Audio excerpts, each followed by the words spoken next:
be different? I mean, obviously you're hoping for the same outcome. Love the same outcome. I think the game will be very similar. And it's largely because Turkey Run has every kid back. They've got exactly the same team they had last year. We had to replace 3 starters. So our style of play has changed a bit. But I do think because Turkey Run only gives up 28 points a game and we score 72 points a game, something's got to give. And last year we felt like if we could get into the 50s, that would be quite an achievement. And that's 58-53, I think, was the final last year. So I'd take that in a heartbeat.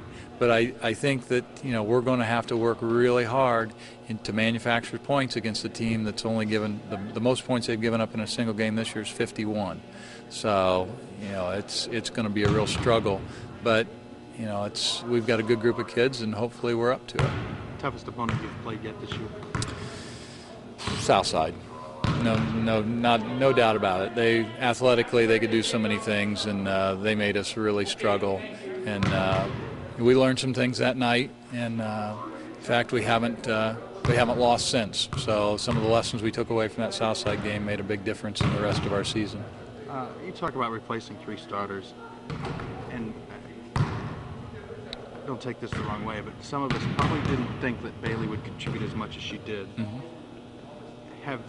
Were you concerned at all that her regular season performance would or would not carry over into the postseason? Well, it even was the second part of the season when people realized what a prolific scorer she had become. That she started to see a lot of special attention, combination defenses and so forth, and that's frustrating. She's only a sophomore, and last year she was coming off the bench. She really had a much more limited role than she does now. So, for her, she's been able to take some of those challenges head on, and some nights better than others.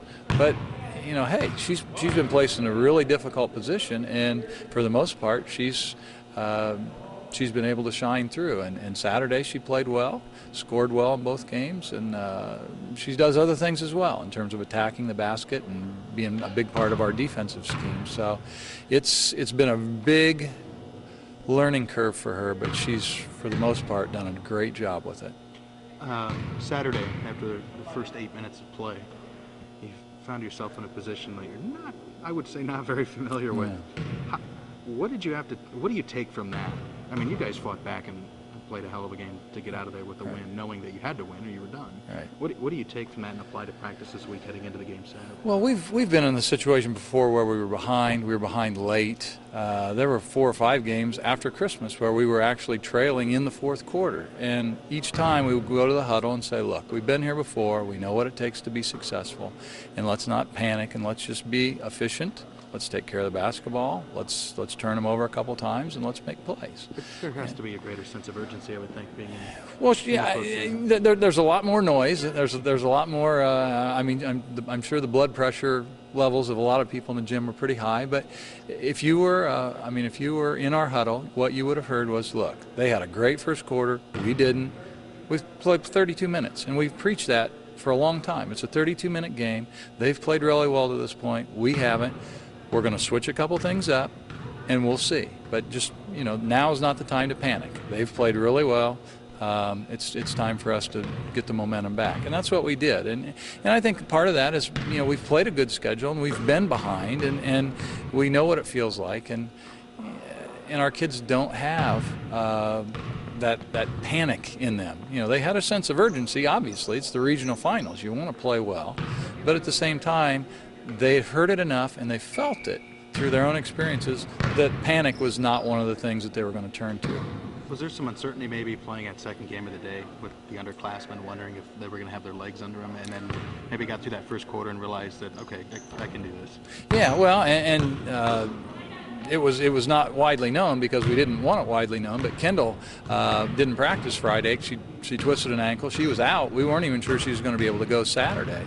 And she played 2 terrific basketball games on a bad leg. So once she was out there, I think the adrenaline definitely charged her up, and she played really well. But the 2 game day is always tough. It's always a challenge. When you play the later game in the morning, that means you've got 2 hours less to rest than the other team did. And this, Bowman was a fast, strong, physical, aggressive team, and they just steamrolled us early. But once our kids got settled in, we were fine. Game plan for Turkey Run this year any different than last year?